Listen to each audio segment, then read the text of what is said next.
Hello everyone, my name's Razia Iqbal and I do various things for the BBC. I present the BBC World Service's News Hour programme and Radio 4's World Tonight programme. I also present the Baillie Gifford Prize's Read Smart podcast, which is why I'm here in Cheltenham today. It's fantastic to be back at a literature festival. Really great to just hang out with people who love books. Really, really enjoying it. We're recording for the Shortlist episode, which will be aired next Friday. Welcome to everyone who is joining us online.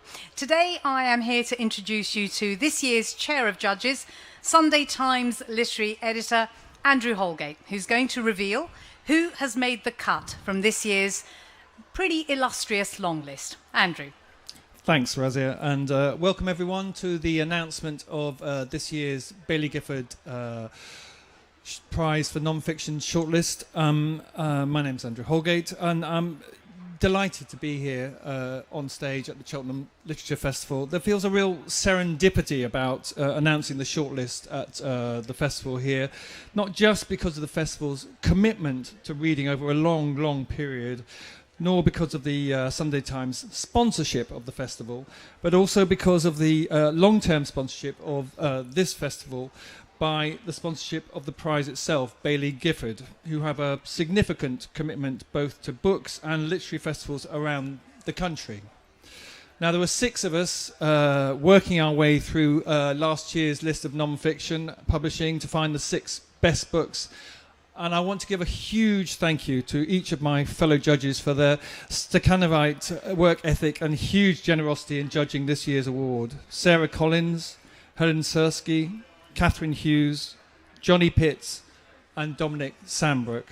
We read very widely, often beyond the list of books submitted to us, and have come up with, I think, a list of 6 books that's full of attack, full of learning, often very brave, and full of originality, but also full of outstanding storytelling. It's a list of books, any of which I really would be happy and confident to press into the hands of anyone and just say, read. So, we'll be announcing the winner of this year's £50,000 Baillie Gifford Prize at a ceremony at the Science Museum, generously sponsored by the Blavatnik Family Foundation on November the 16th. But here now are the 6 books that are up for the prize. So, in alphabetical order. Well, I mean, if I thought it was hard. Islands of Abandonment, Life in the Post-Human Landscape by Cal Flynn. Aftermath, Life in the Fallout of the Third Reich, 1945 to 1955 by Harold Yarner, translated by Sean Whiteside.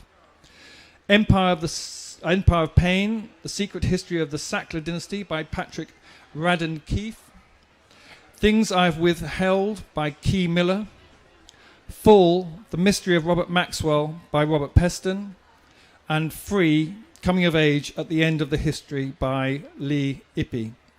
Now, we have a short video for you featuring each of the 6 judges talking about the shortlist.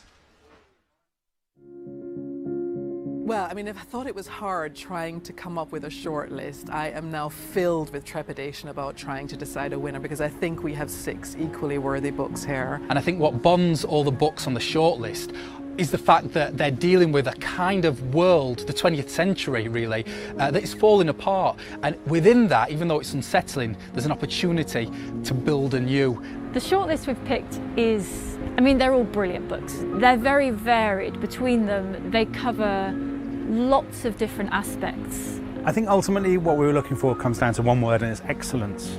We were just looking for really good books, kind of riveting reads. I would say you've got to read these 6 books. You will not find a finer half-dozen books of non-fiction. There is not a book on this list that you will not enjoy reading. They are all 6 of them absolutely engrossing reads.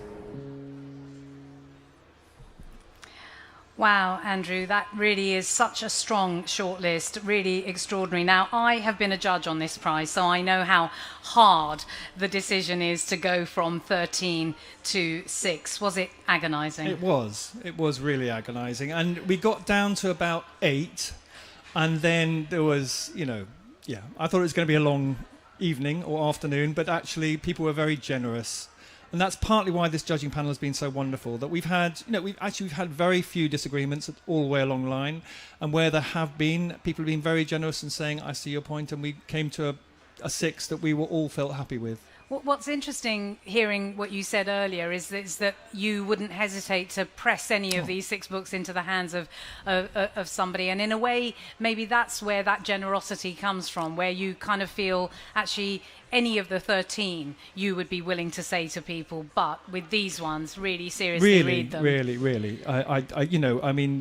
I found myself after the meeting going to do that camera work, and I found myself cradling the 6 books in my arm like they were a baby. It was extraordinary. I feel very strongly about these 6 books. I feel very strongly that people will love to read them. Well, let's give people a sense of what they're about, because they'll be new to many, many people. Let's start in alphabetical order.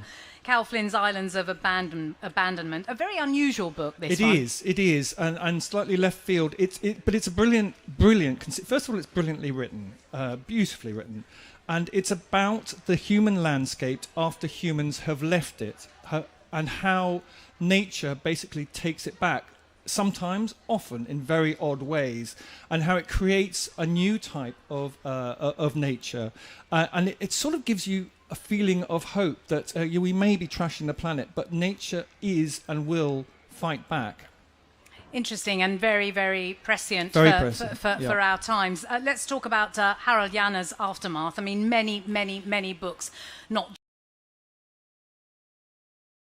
possibly not correct, and that there wasn't a feeling of, as we've all grown to believe, a feeling of intense guilt, but there was actually, within a year, a lot of Germans, not all Germans obviously, but a lot of Germans were feeling a sense of victimhood. Which is quite surprising. And then he goes into extraordinary and very, very rich detail alongside that about how the country pulled itself together again, and the psychology around that, and how they became a newly confident country again. And it's a terrific read. Wonderful. Let's go on to the next one. Patrick Radden Keefe's Empire of Pain. This is about the Sackler family and that just appalling OxyContin epidemic in the United States. Yes. An intensely moral book, but brilliantly researched. And the key thing about this book is as well that I'm not sure how long it is, about 500-600 pages, and you read it like a novel. He's done a remarkable job, both of pinpointing various things about the family and their responsibility, and also of making you, I stayed up very late reading this book. I mean, that's really interesting that you're learning new things all the time, and it's not as if we don't know about the Sackler family. Yes, no, he does, and he goes right back to the beginning of the family and exposes things that I wasn't aware of, and other people haven't been aware of, I think, as well.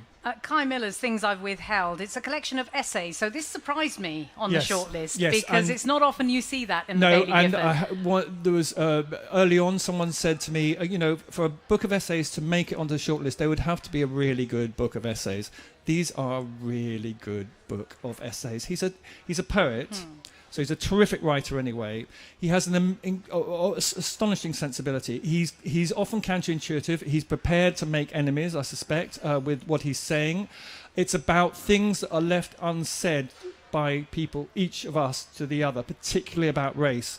And I actually found some of the essays in there the most haunting things I read in the entire process, and they've stayed with me ever since. Well, that's quite something to say. Something stayed with you after the number of books that you've read. Now, as much as my former colleague Robert Peston would love to be on a shortlist like this, you did say Robert Peston, and you meant John Preston. I'm sorry, John. I'm so sorry, John.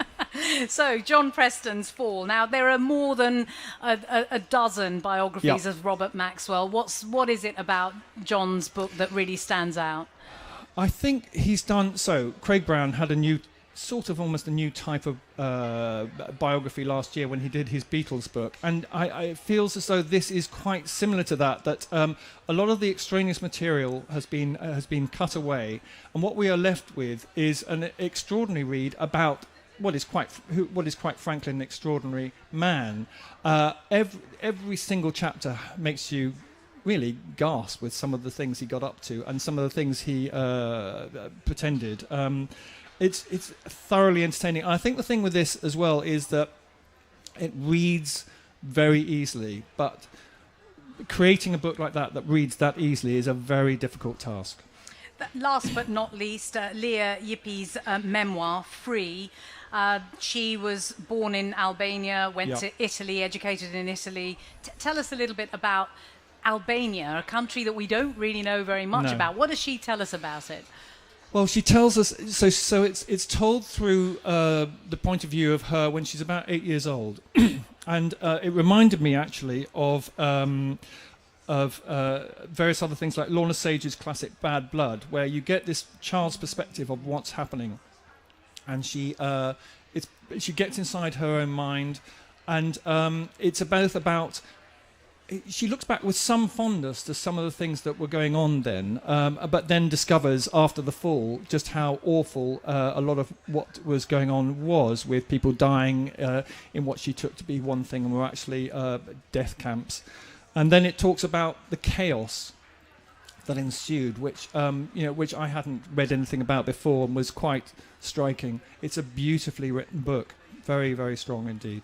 And that, of course, has come through in every single one that you've talked about, that they are great storytellers and they are great writers. So, you've heard it here. Andrew Holgate, a man who reads an awful lot. These are the books that he wants to press into your hands. Go to Waterstones, go to your local library, if it's still open. Order all 6 books and start reading. Perhaps you can do what the judges now have to do, which is make a decision from these 6 to the winner. Andrew, thank you very much indeed. Thank you all for being here with us. Thank you for listening. And we've whetted your appetite, I hope. Enjoy the rest of your time at the Cheltenham Literature Festival. Thanks very much.